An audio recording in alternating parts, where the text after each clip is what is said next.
everybody, welcome back to my channel. I am so glad you're here today. I am double and triple filming today, trying to get 2 or 3 videos finished, and so this is my second video for today. You will see this one probably next week. I'll see what I end up finishing today and what goes where, but I need a Fiber Friday video for tomorrow and then my regular videos for next week. So I'm so glad you're here with me today, and let's hop right into this video. Today we're going to be talking about hand carding Angora, why you might want to hand card, why you might not want to hand card, and why I choose to hand card. We're going to talk about colors and things like that. And so throughout the year, I have seasons where I am strictly combing my rabbits. That season runs from about September until April, May, depending on the weather. I strictly try to stick with just combing my rabbits.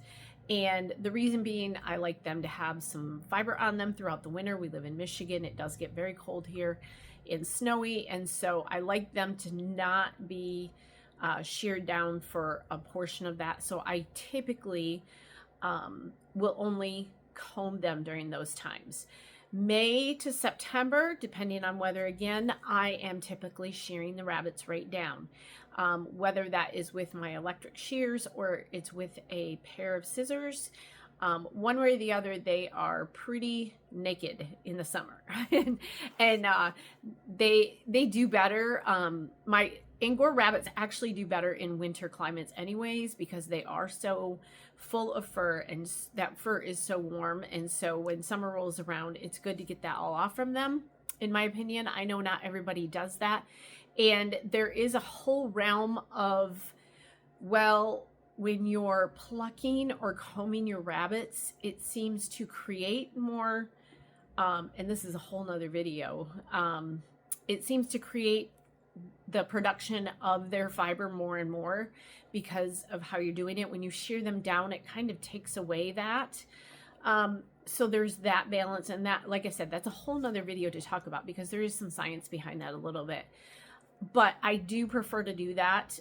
It also gives me a little bit of a break on the grooming, because I'm very busy in the summer. We have gardens, we do all the stuff. And so summer is just a busy time here. And so when I don't have to worry about, it takes 6 to 8 weeks for them to grow back their full coat. That's really nice break for me. So that's typically what I do. So with that being said, when I am combing my rabbits, I typically comb them and go straight to my wheel with it. I don't card them. I don't wash the fiber. I really don't do anything with that fiber. And the reason being is because you don't have to. It is such, that's one of the beauties of an Angora fibers and spinning it, is that it comes off the rabbit looking like this. This is from my chestnut Angora. I don't know if this is from nutmeg maybe, but this is all combed. You can kind of see the comb lines where I've taken it off the comb. And so this is just like a cloud to spin. So I would just put this in my hand and I would start spinning it just like that and working through it. And it's super easy. No pre-work needed other than to get it off the rabbit by combing. So that's one of the reasons why I love Angora rabbits. Yeah, there's a lot of work to them, but boy, when you can get beautiful fiber like this to come off from them and you don't have to clean it. With that being said, you do have to keep your rabbits' cages clean and all of that other stuff. But this fiber is just so worth it when you get to spin this. It's such a joy to spin it. Now, when I am shearing down rabbits and clipping rabbits, and hopefully, oh yes, I did grab the right bag. I do like to card the fiber, not because I can't take it to my wheel and spin it, but when you clip or shear fiber, you have these very blunt edges. And for me, you can kind of see there's a blunt edge there, there's a straight blunt edge there. When I am spinning this, I feel like, and there's a little piece of second. These are what seconds are. I know I've showed you guys before, but that's where you go over twice. Those are super simple to pull out. I try not to do it too often when I'm clipping, but sometimes it happens. So if I were to take this is obviously the ends of the Angora, you can see. I could easily spin from this tip, and it would very easily draft for me. And there's a piece of hay. That's another thing with combing. You can comb the hay and stuff right out too. With shearing, you've got to kind of pick it out if there is any in there. There's a couple pieces of hay there. So I could take the tip and just very easily draft this, and it would spin up very nice. But I always feel like with these blunt edges, no matter when you get to them, I notice it in my yarn, because a lot of times you'll come to one of these, and I'm going to pull my wheel up here in a minute and flip you guys down and show you what I'm talking about, because I want to talk about a couple things on the wheel.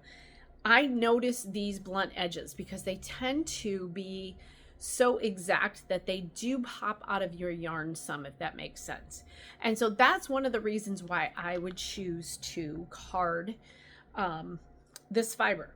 Now, the other reason that you might, and I don't do this often, but it definitely is something to think about. With this bag, this is a real light chestnut. I think you can see some of the variegation in it. I should have brought, I'll show you, let me show you this one again, because this has, and I'm not sure the camera's really picking it up. This kind of looks gray. You could see some of the browns. So chestnut color is a lot of grays and browns mixed together.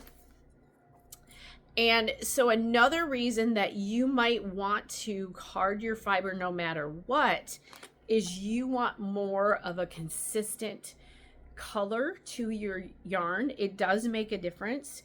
Like I said, I don't know if I'm going to be able to show you that color exactly. Let's see, can you see this one? Yeah, I think you can see that. You can see the brown in here, and then it's more of a light gray down here. That will show. If I take this right here and I start spinning it just like this, now this has been clipped. So again, that's not my favorite way to do it. But if I were to spin this, I am going to see variegations in my yarn, if that makes sense. I will try to take a picture in this, what little sunlight we have today, of some of my yarn that has been done without being carded, and you're going to see those colors come through. It's very, very noticeable. If you want this, this color to be more blended, carding is the way to go. So I could almost turn this very, and again, I did not get some great, I think you can see it. There's some brown up here. There's light gray underneath. Yeah, you can see that. I could take this very much different color yarn, hand card it, and it's going to be very blended. So you're going to make your color much more consistent in your yarn by hand carding it. And it's just, it's straightening out the fibers, blending it all together, and it makes it super easy to also spin it when you do this. Let me see if I can get a nice roll leg here. And that's what you call those when you have either a blending board or a hand carder, or roll legs. And I've showed this before, but I'm just going to roll this off my hand carder here. I didn't use a lot, so there's not a ton here. But I think you can tell that you see the browns down here. This is a much more variegated yarn. This would be a much more consistent yarn. So let me pause you real quick, and I'm going to pull my wheel up, and I'm going to spin both of these and just kind of see if we can't, again, the camera's not always kind to some of my stuff, but we'll see if we can't. I'll show you the difference on the yarn. Okay, guys, I have my Spinolution Monarch here in front of me. And again, this is the uncarded. This is the carded. I believe you can tell a difference, a slight difference. You can, there, I know you can see that. There we go. That's the uncarded, that's the carded. You can see the color difference in it. And let me spin just a little bit of this here. Reset my wheel. And just ignore that full bobbin there. I am constantly filling bobbins. So let me just get a little bit of this on my bobbin, and I think you'll be able to see in the yarn the differences. Because when you card it, it takes, like I said, it takes and it combs. Got a wild cat here. As usual, there's always an animal doing something naughty. So when you card it, it takes your fibers, it lines them all up, and it blends them very nice together. I just want to get a little bit on here. There's a reason why this has a break to it, because this wheel is amazing. If you are interested in wheels, I am a Spinolution wheel dealer. A little plug there, because I know some people do not realize that I do that, and I do. I sell the wheels. You can even try them. There's a second cut right there. Oh, nope. You can try them if you would like. I will have them at the Mitten Homesteaders Conference with me. And you can try out the wheels, see what you think of them. That is always an option. So let's call that good. I've got some on here. And it's pretty even colored. I'm going to move my bobbin, or I'm going to move my my yarn on the bobbin, and I'm going to pick up this handful and see if I can show you. I was actually talking in my last video about the blunt ends and how I do not prefer spinning clipped fibers, because I feel like, to me, the blunt ends really stand out. Oops, and I just lost some. I got a little too thin. It is really an art to sit here and talk to you and spin and try to film at the same time. So I am not always good at that. And I just want to get enough on here. Oh, and I'm going to have a cat joining me. Maybe she will not. She usually tries to climb in my lap. And I'm just drafting this. Oh yeah, she's going to join us. I am drafting this. That's, my hands are working together.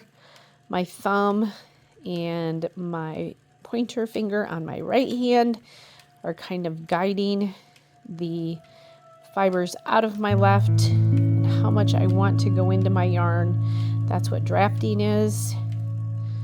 I do have another video that I have on my list to do in regards to worsted and woolen spinning, which is not what you think it is. I mean, it is, but we've been taught about worsted yarns in the store, like Red Heart would mainly be known as a worsted yarn, but there's a difference when you're talking about hand spinning. So I'm gonna do a video on that.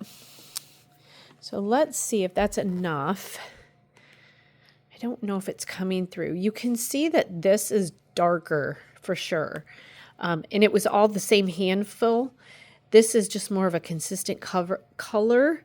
And this one has, there you can see it. See the browns, the grays. That's what's going to come through when you do that. This one is much more, and I still have to change that pad in my spinning wheel. This one's much more consistent colored, and you can see that there compared to right in there. That's all brown, oops, brown and gray. So that's what it looks like. Okay, guys, I think I have achieved my goal with this video. I wasn't sure what that would come through as color-wise, but I do think it works. I think you guys can see that on the video. I wanted to show you too, I've been working through all my red yarn because I have so many red rabbits right now. And red is another color that has a lot of variegation to it. It has, you can see the deeper tones here. It has almost a fawn or cream colored here. So many different colors. And so and this is all hand carded, or I'm sorry, hand combed.